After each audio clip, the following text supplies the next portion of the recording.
We're here tonight to introduce our mother, Mrs. Edie Davis, as one of the honorees at the 25th anniversary Shalva dinner. We're very proud that she was picked to be one of the honorees, and she's an obvious choice. Shalva was started right at her dining room table.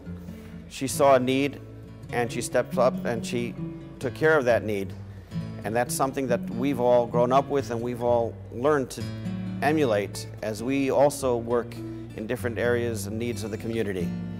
We love you, we're very proud of you, and we wish you a lot of mazel, and we hope one day to emulate you in every way.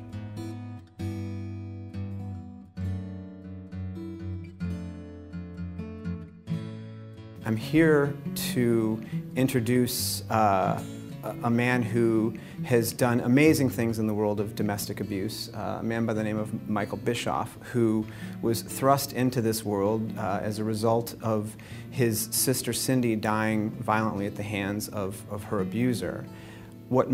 How Mike responded to the tragedy is nothing short of amazing.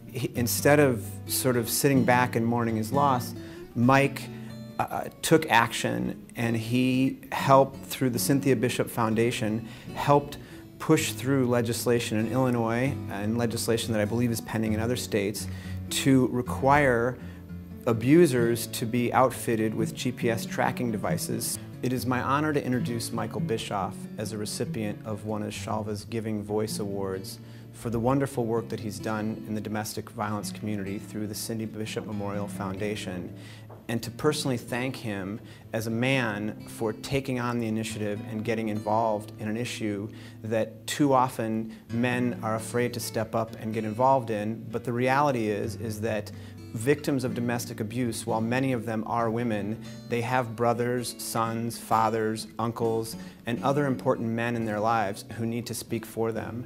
And so we honor Michael tonight for speaking for them on behalf of men everywhere who can make a difference in the domestic violence community.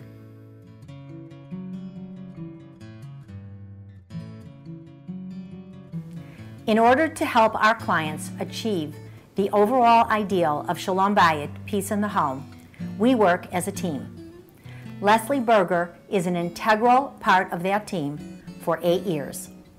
She is the most loyal volunteer who consistently shows up, always ready to pitch in whenever she is needed, whether it is in the office or going to court with frightened clients. Her reassuring voice often is the first one clients hear when they finally have the courage to call Shalva. Her ability to assess what is needed is acute, and she is quick to recognize the needs of our clients. Her service to Shalva has been invaluable and deserves to be recognized. It is truly my greatest pleasure to introduce you to Leslie Berger, volunteer extraordinaire.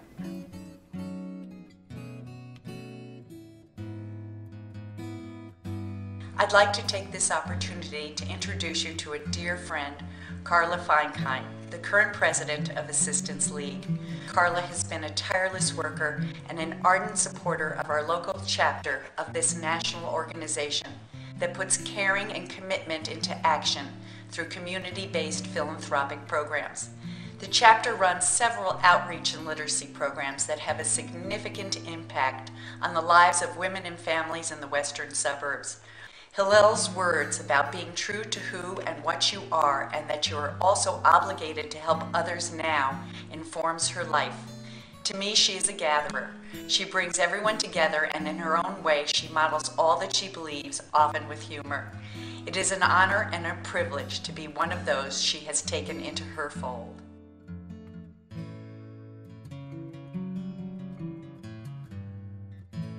My name is Shmuel Demarsky. I'm Sherry Demarsky's third son. I have few memories of my mother working in Shalva. She had to resign in 1996 due to her deteriorating health when I was only 3 years old. But one of the memories that I do have are those nights that my mother had to leave us children, us 3 young children, to go to what we children would call yucky meetings. She would have to leave us and only return when we were ready to sleep. And only now looking back do I understand that those meetings were anything but yucky meetings. Those meetings were meetings to ensure the safety of the families of our community. After graduating law school, she did pro bono work for the needy of Chicago's West Side, then continuing on to help the families of Shalva, She helped me with my father's work with the Russian Jewish community of Chicago. My mother was a great person. It's really reassuring to know that she has helped many individuals, thousands of families within the Chicago Jewish community.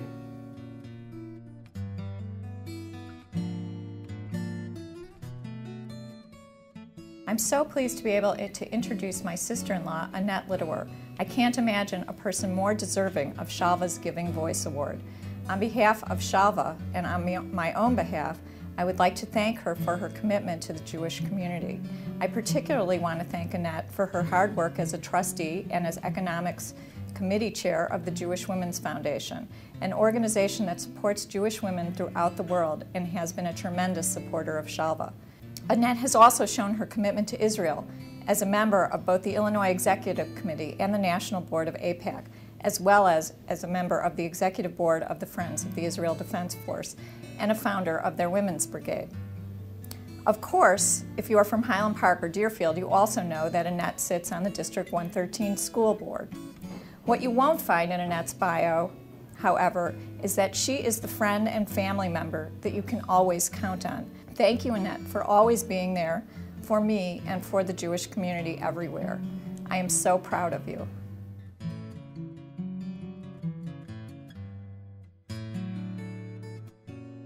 Bernice Weisbord is a leader in the National Family Support Movement and as an author of books and articles on family support, and as a teacher and lecturer, a member of national commissions on children and families. In 1976, Bernice founded Family Focus, a groundbreaking concept to promote the well-being of children. It has developed into one of the most recognized prototypes in the country. Bernice sat on the original board of the Chicago Children's Museum, of which I am proud to say I'm co-founder. Her counsel and advice were significant to the museum's success. Bernice is a brilliant, compassionate, forward-thinking individual who puts the needs of others before herself. I am honored and privileged to introduce you to Bernice Weisbord.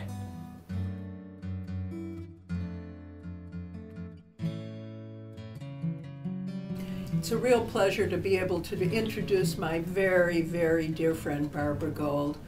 We've been friends for so many years. We have the privilege of being colleagues at JUF, where Barbara serves as the Director of Major Gifts.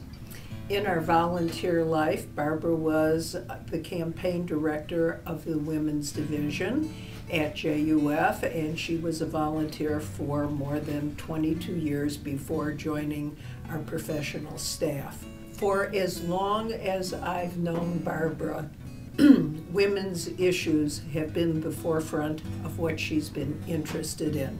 As such, she is a transgenerational member of the Jewish Women's Foundation. She serves on the Executive Committee of Personal PAC and has been involved since almost the beginning. She has brought many of us along with her as we've attended programs and lobbied for the rights and the privileges of women.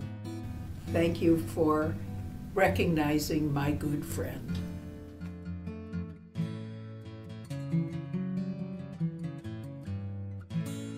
Alec feels, and I quote, that it is everybody's civic responsibility to be involved in social justice.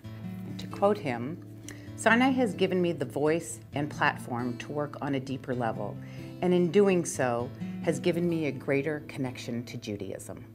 I asked Alec what it is that he's done that he feels has made him so successful in his social action endeavors. And to be honest with you, there was quiet on the other end of the phone, and that after a few seconds, Alec responded, but I want to accomplish more. This award has given me reason to work harder, to try to accomplish more as it relates to social justice initiatives.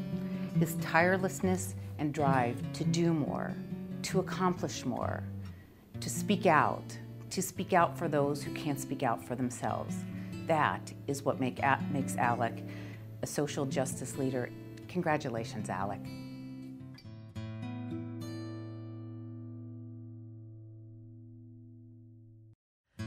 I have known Howard Zweibel for 20-some years. I'm proud to call him a colleague and a friend.